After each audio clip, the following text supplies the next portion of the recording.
안녕하세요. 홍순탁의 세금 이야기 3강입니다. 기록적인 무더위를 보이고 있는 8월 중순입니다. 많은 분들이 휴가를 가 계신데요. 저희는 에어컨이 안 틀어져 있는, 그래서 체감 기온이 40도를 넘는 곳에서 녹화를 하고 있습니다. 1강과 2강에서는 법인세를 다뤘습니다. OECD 국가와 비교한 법인세 실질 부담, 그리고 그 부족한 부담을 어떻게 증상되는지를 살펴봤는데요. 복습 겸해서 간단하게 두 가지만 살펴보겠습니다. 지금 보이는 그래프는 법인세 실효세율 그래프입니다. 국세통계연보상의 과세표준 또는 과세소득과 법인세 총부담액을 비교한 그래프인데요. 국회 예산정책처 또는 기획재정부 모두 이런 방식으로 실효세율을 계산하고 있습니다. 보시면 2005년과 7년에 대비하여 2010년, 12년에 하락한 것이 뚜렷하게 나타납니다. 다음으로는 또 역시 법인세 실질 부담을 비교하기 위해서 많이 사용하는 GDP 대비 법인세 총징수액의 비율입니다. 그런데 이 그래프는 첫 번째 그래프와 모양이 좀 다릅니다. 2010년과 12년에 하락하지 않았습니다. 둘 중에 하나에 뭔가 문제가 있는 것을 암시합니다. 1강에서 보신 것처럼 GDP 대비 법인세 총징수액이 줄어들지 않는 데에는 법인소득, 기업소득 증가가 큰 영향을 주었습니다. 그래프에 표시된 것처럼 2010년 이후로 우리나라 기업소득 비중은 25%를 넘었습니다. 그래서 기업소득 대비 법인세로 계산해 보면 2010년과 12년에 2005년과 7년에 대비하여 많이 하락한 것이 뚜렷하게 드러납니다. 대각선에 있는 두 그래프는 추이가 일정하고 추세가 동일하고 상대적으로 GDP 대비 비율은 추세가 다릅니다. GDP 대비 비율에 한계가 있다. 기업소득 비중을 고려하지 않기 때문에 문제가 있다는 것을 보여주는 그림입니다. 두 번째는 법인세 실질 부담을 어떻게 이해할 것인가의 문제인데요. 법인세 실질 부담, 어려운 개념이 아닙니다. 명목 부담과 각종 공제 감면의 합의입니다. 우리나라의 명목 부담, 명목 최고 세율이 우리나라는 22%고요. OECD 평균은 23.2%입니다. 평균 아래고요. 순서를 매겨보면 공동 19위에 해당합니다.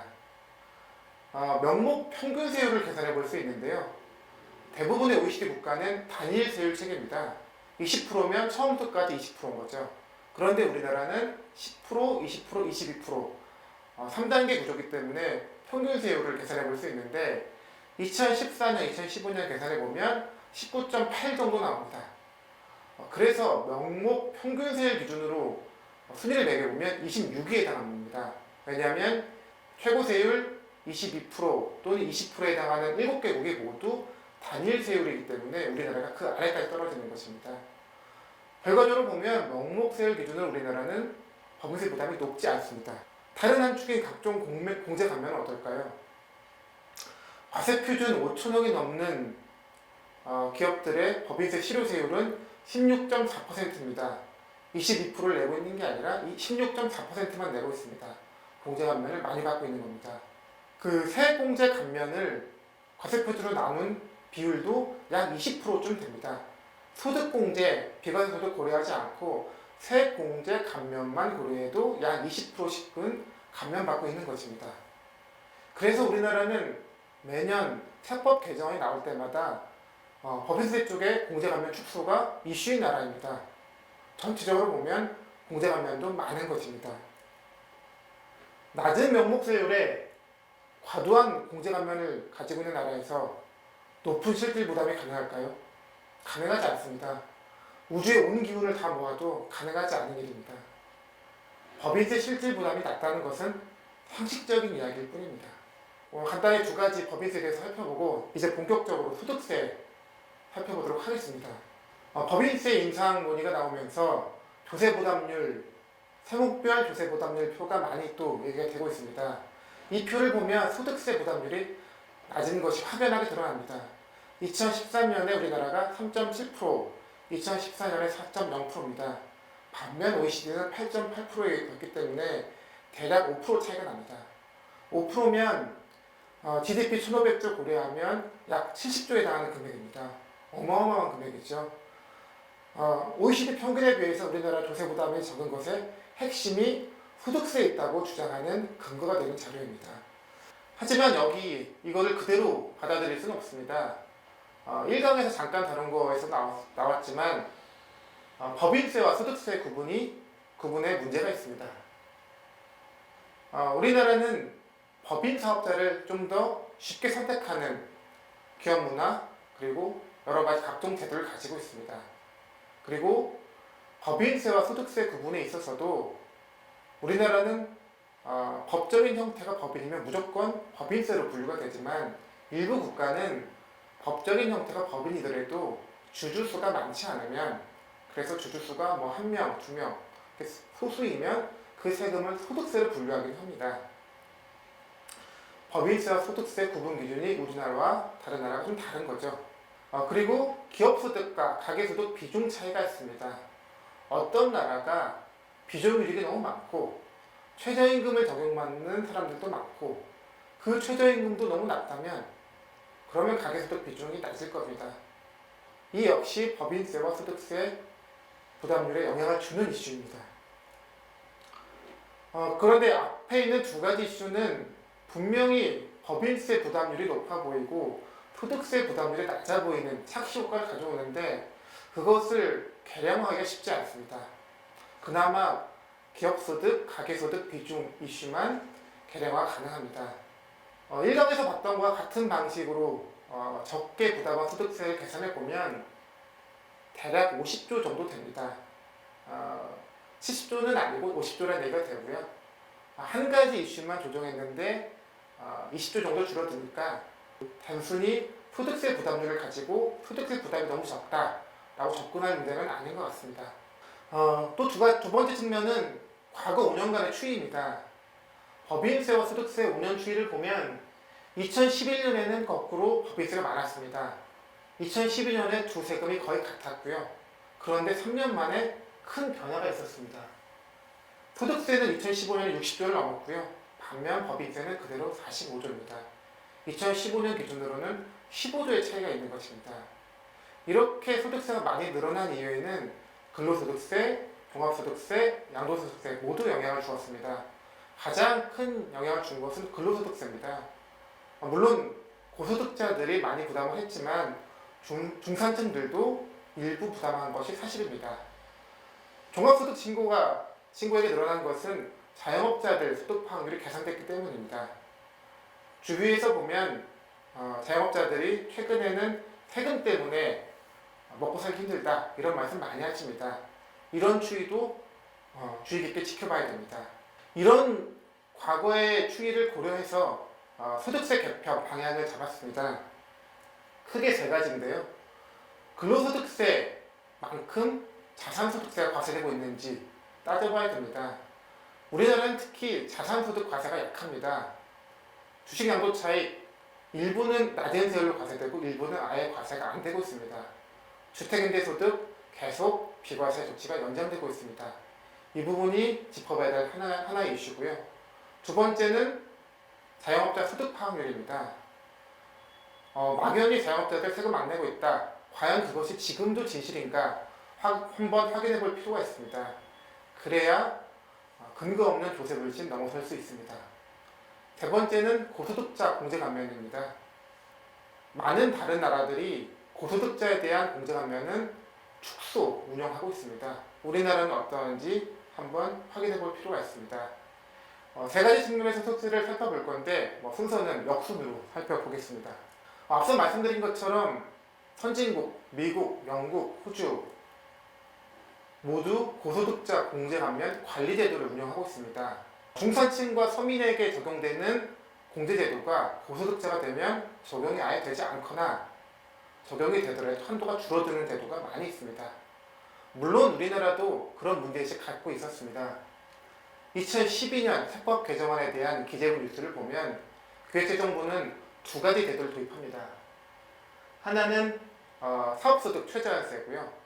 사업소득자에 대해서 각종 공제 감면에 한도를 두는 제도를 도입했고, 두 번째는 소득공제 총액에 대한 한도를 두는 제도를 만들었습니다.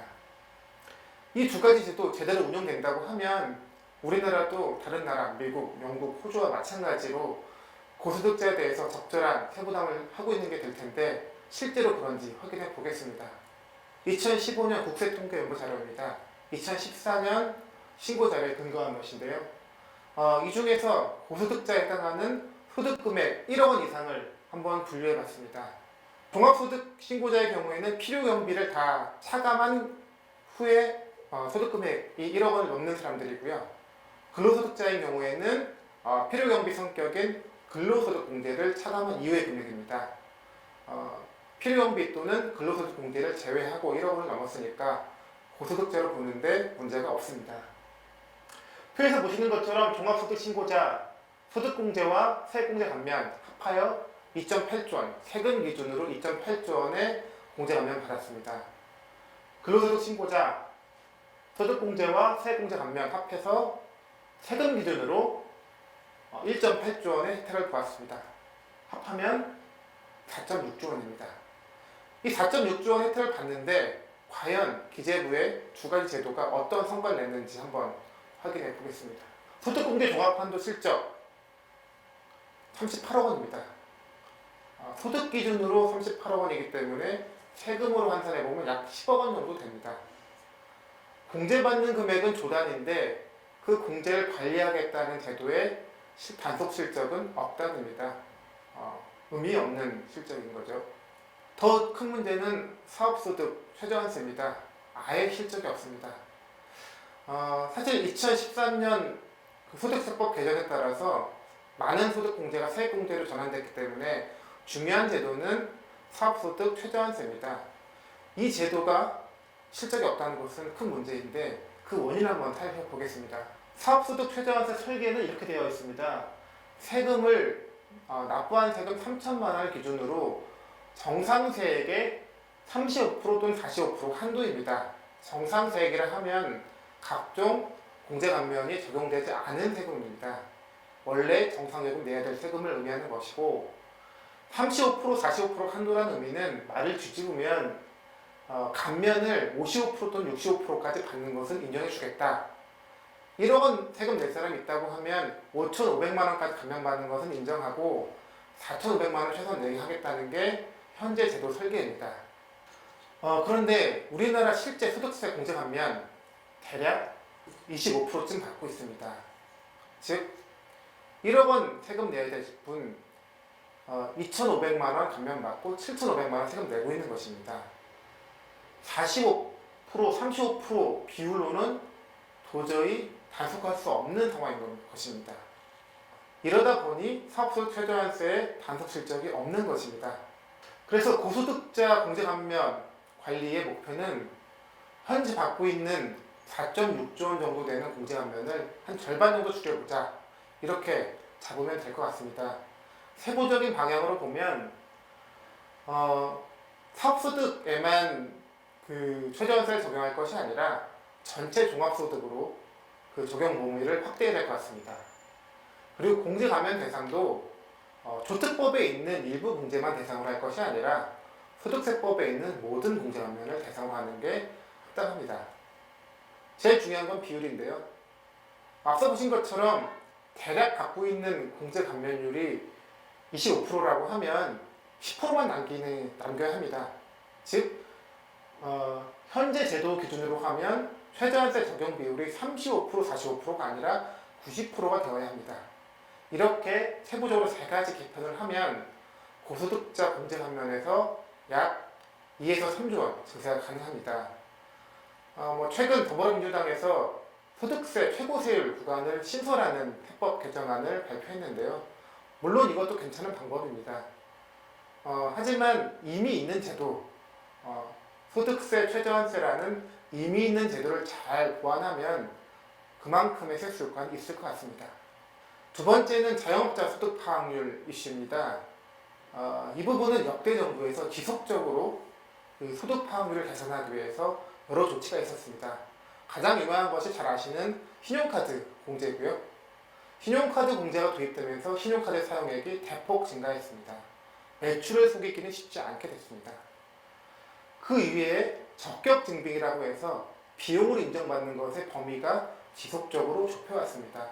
예전에는 간이영수증 비용 인정받는 거 어렵지 않았는데 이제는 쉽지 않습니다. 현금영수증도 도입됐고요. 단순 경비율이라고 해서 장부를 쓰지 않고 비용을 인정받는 제도도 그 적용 대상이 지속적으로 줄고 있습니다. 이런 것들을 차곡차곡 쌓여왔고요. 최근에 도입된 제도로는 성실진고 확인 제도가 효과를 내고 있는 것 같습니다. 이 제도는 수익금액 기준으로 일정액 이상, 도소매 20억, 제조업 10억, 부동산 서비스는 5억 이상인 사업자에 대해서는 세무대리 이외의 제3자가 세금 신고 내역을 한 번 더 확인하게 하는 제도입니다. 그렇게 확인하고 나서 나중에 세금 탈루한 것이 발각되면 그 확인한 세무대리는 징계받습니다. 그러다 보니 2015년에 세무대리 징계자가 급속히 증가하고 있습니다. 증가 사유도 보면 성실신고 확인권이 많습니다. 이러한 제도들이 효과를 발휘하고 있고요. 또 한편으로는 국세청의 성실신고 안내제도도 효과를 발휘하고 있습니다.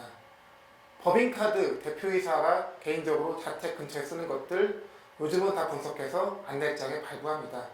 그러면 세금 신고하는데 위축받을 수밖에 없습니다. 예전처럼 막무가내로 세금 탈루하는 게 쉽지 않습니다. 그 추이를 한번 확인해 보겠습니다. 가장 최근에 나온 이 자영업자 소득 파악률 관련 보고서는 국회 예산정책처의 보고서입니다.